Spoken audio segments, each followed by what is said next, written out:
सभी बाबा के संतुष्ट मणि बच्चों को ओम शांति। गुड मॉर्निंग, नमस्कार। बाबा की सदा छत्र छाया में रहो, कंबाइंड रहो। कर्म के बिना योग नहीं और योग के बिना कर्म नहीं। दोनों का आपस में बड़ा गहरा संबंध कल बाबा ने हमें सिखाया अव्यक्त इशारे में। तो हमें अटेंशन देना है इन सभी बातों पर। एक बात जो मेरे मन में आई कि जब आप योग का प्रयोग करते हैं, बहुत अच्छा लगता है जब हमें सफलताएं मिलती हैं, हमारे संकल्प पूरे होते हैं, हमारी शक्तियां काम करती हैं और हमें पता लगता है तो हमें बहुत खुशी होती है और भी आगे करने का इच्छा होती है। लेकिन कभी कभी ऐसा होता है कुछ आत्माओं के ऊपर, कुछ परिस्थितियों के ऊपर, कुछ स्थितियों के ऊपर, चाहे अपनी व्यक्तिगत हो या दूसरे की हो, उस समय पर कभी कभी मन थोड़ा सा डाउन हो जाता है, उमंग उत्साह कम होता है। ये प्रैक्टिकल जीवन की बातें हैं। और क्यों होता है? क्योंकि हमारी पावर, हमारी ऊर्जा, जब हमें यह पता लगता है कि काम ही नहीं कर रही है और हम करे जा रहे हैं। तो प्यारे दोस्तों, बहनों और भाइयों, एक ही बात कहूंगा मैं, जीवन में 80-20 का रेशियो हमेशा माइंड में रख करके चलो। दुनिया में कोई ऐसा डॉक्टर नहीं है, ऐसा वैद्य नहीं है जिसकी दवाई से सारे पेशेंट ठीक हुए हो। आप खुद ही विचार कीजिए। हाँ, अगर 50% भी ठीक हो रहे हैं तो भी वो वैद्य अपने आप को इतना फन्ने खा समझता है, वो डॉक्टर अपने आप को बहुत सुपर पावर समझता है। वो जानता है 100% दवाई ठीक है, उसका कार्य भी ठीक है, लेकिन सामने वालों के अपने कुछ हिसाब किताब भी तो होते हैं। ऐसे ही कुछ परिस्थितियां भी जीवन में हमारा हिसाब किताब लेके आती हैं, वो योग के प्रयोग से फिर नहीं ठीक हो पाती। लेकिन हम अगर योग का प्रयोग करते रहते हैं तो हमारी उच्च कोटि की अवस्था बनती जाती है, हमारा आत्म बल इकट्ठा होता जाता है, वाइब्रेशन बहुत सुंदर फैलते रहते हैं, हमारा तो तब भी भला है। इसलिए कभी भी निरुत्साहित नहीं होना इस योगी और प्रयोगी जीवन में। ठीक है, ओम शांति। बाबा की मुरली फिर लंबी हो जाती है, तो आइए, बस दिल में होता है कि बाबा का हर बच्चा लक्ष्य तक पहुंचे और बाबा की हर बात को समझे गहराई से, है ना। 5 अप्रैल 2025। मीठे बच्चे, तुम्हें अभी नाम रूप की बीमारी से बचना है। बाबा यहां नाम रूप में फंसाने नहीं, निकालने के लिए आया है, तो हमें ध्यान रखना है। मीठे बच्चे, तुम्हें अभी नाम रूप की बीमारी से बचना है, उल्टा खाता नहीं बनाना। एक बात की याद में सदैव रहो। प्रश्न है आज का, भाग्यवान बच्चे किस पुरुषार्थ से अपना भाग्य बना लेते हैं? भाग्यवान बच्चे सबको सुख देने का पुरुषार्थ करते हैं, मनसा वाचा कर्मणा कोई को दुख नहीं देते, शीतल होकर चलते हैं तो भाग्य बनता है।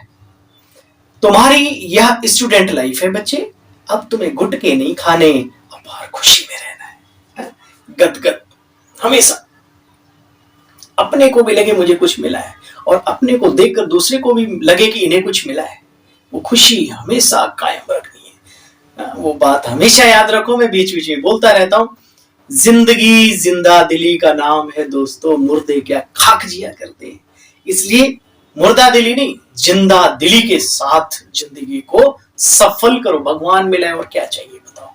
उसने कोई कमी रखी है क्या हमारे इस जीवन में? बाबा कहता है कोई कमी नहीं ब्राह्मणों के खजाने में, और हम फिर भी मुंह लटका के बैठे, ऐसे क्यों? तो इसलिए बाबा कहते बच्चे, अब घुटके नहीं खाने, तुम्हारी स्टूडेंट लाइफ है, अपार खुशी में रहना है।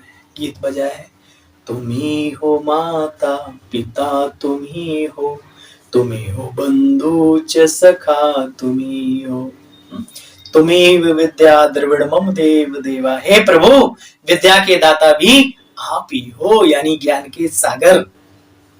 ओम शांति।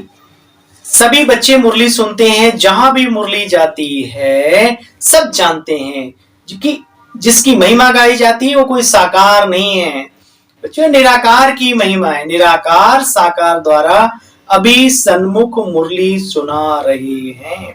बच्चे तुम गाते थे ना, तुमेव माता पिता, तुमेव बंधु च सखा, तुमेव।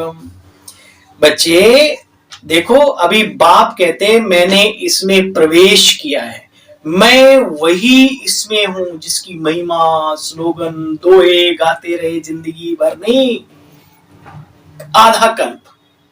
जन्म जन्म यानी 63 जन्मों तक। देखो बच्चे, आगे तो बहुत प्रेम से महिमा गाते थे, डर भी रखते थे।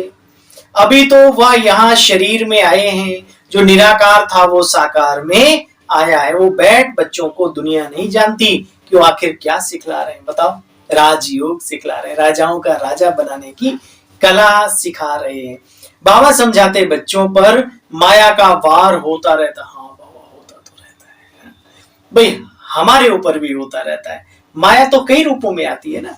कभी कहीं कुछ गलत बाबा की कोई नुकसान होता है या कहीं कुछ है ना ऐसा, तो मन में अभी मैं खुद नहीं इस पे विजय पा पाया हूँ, लगा हुआ हूँ आप सब जैसे, वो अलग बात है। मुरली हम सुनाते हैं, इसका मतलब हम थोड़ी एकदम से वो हो गए। हाँ, लगे हुए हैं, बहुत बातों पर विजय पाइए, इस पे भी विजय पा लेंगे, है ना, क्योंकि कार्य बाबा का है, बाबा जाने और करता धरता जो जाने। ऐसे आता तो है, लेकिन डायरेक्ट जब कभी देखते ना कोई नुकसान होता है, कोई चीज गंदी रही है, साफ होनी चाहिए, तो एकदम हलचल होती है, जब जो होनी नहीं चाहिए योगी आत्मा में। ऐसा मैं महसूस करता हूँ। आप लोग तो शायद जितने भी वीडियो सुन रहे हो, आप लोग तो सर्वगुण संपन्न बन गए होंगे, ऐसा मैं मानता हूँ। अच्छा, नहीं बने तो फिर अटेंशन रखो हमारे जैसे, ठीक। तो बाबा कहते बच्चे, बाबा समझाते बच्चों पर माया का वार होता रहता है। अभी तक कर्मातीत अवस्था को कोई पाया नहीं है। पुरुषार्थ करते करते अंत में तुम एक बाबा की याद में सदैव हर्षित रहेंगे। तब ब्रह्मा बाबा भी संपूर्ण नहीं थे, हुए थे, तभी तो ये साकार मुरली आई ना हमारे सामने। फिर बाबा तो देखो संपूर्ण बने हमारे सामने, है ना, एक सैंपल के तौर पे बाबा ने बनाया। कोई मुरझाइश नहीं आएगी जब बाबा की याद में रहेंगे। अभी तो सिर पर पापों का बोझा बहुत है ना बच्चे, वो उतरेगा बाबा की याद से। सुना, तुम्हारी भी योग की तलवार बड़ी तीखी चाहिए, सर्विस का उल्लास भी चाहिए कि बहुतों का जाकर के कल्याण करें। बाबा को याद करने की प्रैक्टिस इतनी हो जाए जो पिछाड़ी में सिवाय बाप के और कोई भी याद ना आए। बाबा कहते बच्चे, मैं विश्व का मालिक नहीं बनता, मैं किंग नहीं बनता। बाबा कहता आई एम किंग मेकर। तो मैं विश्व का मालिक नहीं बनता, तुम बच्चों को बनाता हूं। कितना माथा मारना पड़ता है। विश्व का मालिक बनना कोई मौसी का घर नहीं है। मौसी के घर में जरा फ्रीडम होता है, वो मौसी भी जाती थोड़े दिन के लिए आया है, ठीक है, खाने दो, फ्रिज से ये निकाला, वो मतलब एक फ्रीडम रहता है। मम्मी तो डांट भी दिखाती है। तो इसलिए बाबा कहते हैं मौसी का घर, ये मतलब इतना सहज नहीं है जितना कि हम कह लेते हैं और सुन लेते हैं। सहज होता तो सारे ही सर्वगुण संपन्न अभी तक सारे ब्राह्मण बन गए होते।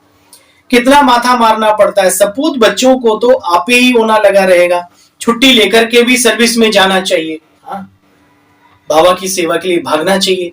जन्म जन्म के लिए भाग्य बनता है। हम इस जन्म के लिए देखो रात दिन परेशान रहते हैं, और कभी मौका मिले 4 घंटे, 2 दिन, 10 दिन, कभी माउंट आबू में सेवा का चांस मिले, कभी किसी सेंटर पे जहां आपकी पालना हो रही वहां चांस मिले, तो छुट्टी भी करनी पड़े, नुकसान नहीं होगा, ये मैं लिख के दे सकता हूं, गारंटी। बाबा के नाम पर जो आप त्याग करते हैं, जो आप कार्य करते हो, उसमें सफलता ही सफलता है, फायदा ही फायदा। आप नहीं जानते, बहुत फायदा होता है। कैसे होता है, वो जो ये काम करते हैं वो जानते हैं, ठीक है, उनसे पूछ लेना। हमारे एक भाई हैं, दुकान है उनकी, कहते हैं भैया मैं जब भी बाबा की सेवा में लगता हूँ पूरा दिन दुकान खोल के भी बैठा रहता हूँ, उतना फायदा नहीं होता जितना सेवा करने के बाद जाके 2 घंटे खोली और सारे ग्राहक आ गए। बस एक आपको छोटा सा सुनाया। तो बाबा कहते बच्चे देखो, कई बच्चों को बंधन बहुत रहता है, मोह आदि भी रहता है। बाबा कहते बच्चे तुम्हारी सब बीमारियां बाहर निकलेंगी, तुम बाप को याद करते रहो बस। माया तुमको हटाने की कोशिश करेगी, लेकिन हटना नहीं है। वीर तुम बड़े चलो, धीर तुम बड़े चलो, सामने पहाड़ो सिंह की दहाड़ो, फिर भी डटे रहो।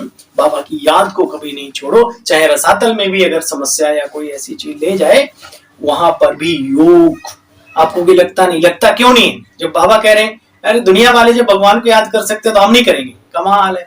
छोटी मोटी बात, अरे संसार से तो बाबा कहता मेरा काला कोयला भी बहुत हीरा है। इसलिए अपने आप को सफर में तो रखो। सफर से ही हट गए, दूर हट गए तो फिर पुरुषार्थ करके कैसे है? एक मैदान में बंदा जमा ही नहीं, निकल गया। जो जमता है वही जीतता है। अच्छा, तुम बच्चे कर्म योगी हो। बच्चे मनसा वाचा कर्मणा, किसी को दुख नहीं देते, शीतल होकर के चलते हैं जो योगी होते हैं। तो बच्चे भाग्य बन जाता है। धंधा आदि तो करना ही है, नींद भी कम करना है, याद से कमाई होगी तो बच्चे खुशी भी रहेगी। याद में बैठना भी जरूरी है। ऐसा नहीं कि हम तो चलते फिरते योग लगा लेते हैं, तो फिर बैठने का सिस्टम क्यों बनाए गए आश्रम, सब चलते फिरते कर लेते। तो कहने वाला अलग से भी अपना टाइम अपने लिए व्यक्तिगत रूप से निकालो। देखो बच्चे, तुम बच्चों को कभी ब्राह्मणों को आपस में लोन पानी नहीं होना, समझ ना होने के कारण से एक दो से नफरत करते हैं। बाप से भी नफरत दिलाते हैं। परसों नरसों बाबा ने कहा इधर उधर की बातें सुना के ना बाबा से भी दूर कर देते हैं। ऐसों के पास ना बैठना ही नहीं चाहिए। अगर कोई फोन पे भी बात करता है तो बहाना मार लो, भैया सॉरी जरा कोई आ गया, मैं फिर बाद में बात करता हूँ।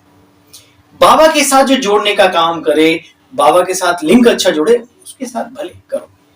तो बाबा कहते हैं कि बाप से भी कई नफरत लाते रहते हैं। ऐसे क्या पद पाएंगे, तुमको साक्षात्कार होंगे, उस समय स्मृति आएगी हमने यह गफलत की।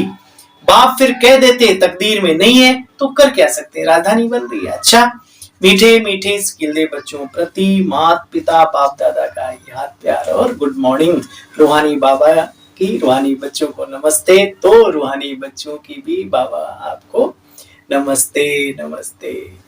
चलिए सार का भी सार सुनिए, हंसते हंसते मुस्कुराते मुस्कुराते। निर्बंधन बनने के लिए ज्ञान की मस्ती हो, देह अभिमान की चलन ना हो।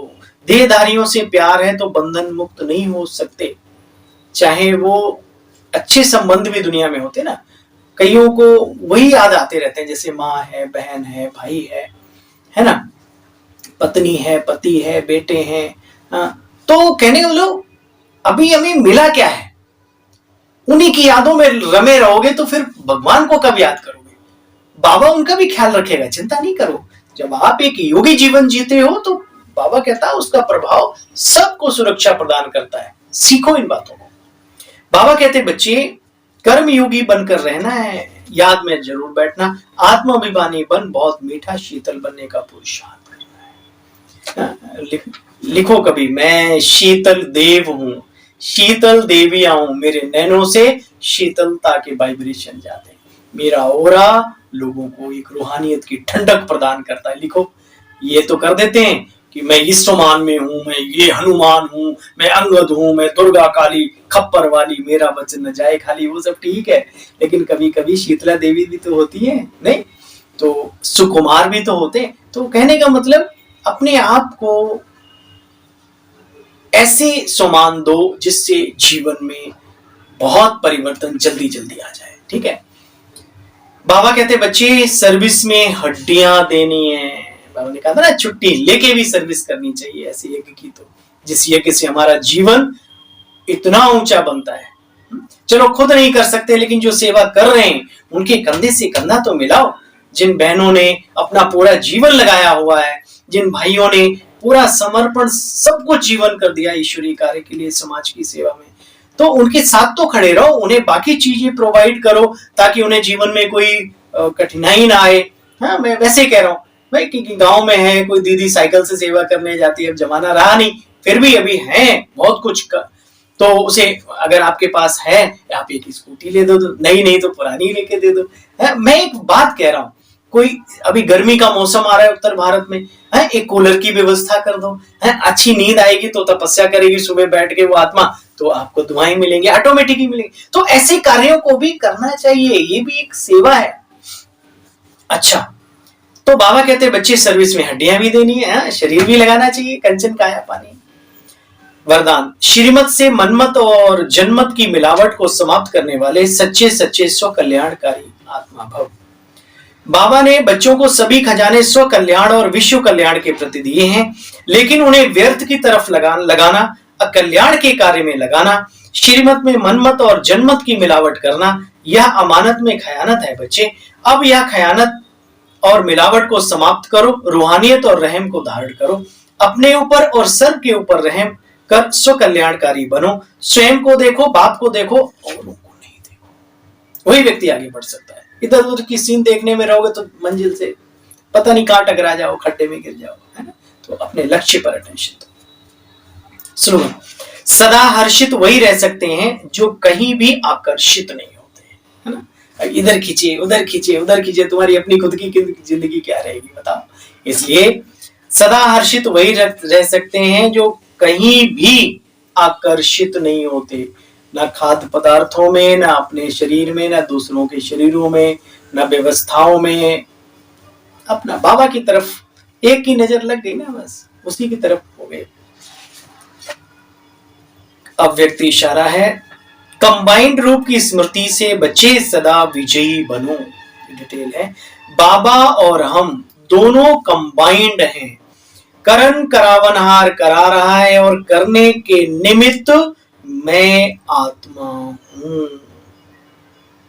ठीक है, पूरा दिन इसका अभ्यास करो। ओम शांति। ऐसे सेवा और सर्व की सेवा कंबाइंड होकर जब करेंगे तो मेहनत कम, सफलता ज्यादा मिलेगी। ठीक है, अच्छा भाई, आप सभी बहन भाइयों को, अपनी सेवाधारी भाई की ओम शांति। कल फिर मिलते हैं। बाबा की अव्यक्त वाणी, अव्यक्त मुरली का इंतजार रहते हैं, हमारा दिल अंदर से बेकरार, हम सबको भी इंतजार रहता है। अव्यक्त मुरली वो मुरली है जो हमारे जीवन की प्रैक्टिकल परिस्थिति, स्थिति और सेवाओं की बातें और प्रैक्टिकल में जो भी चीजें होती, बाबा उन पर ज्यादा चर्चा करते हैं। ठीक है ना, तो आइए कल फिर मिलते हैं हम सभी बाबा की अव्यक्त मुरली को लेकर के। तब तक के लिए ओम शांति, नमस्कार।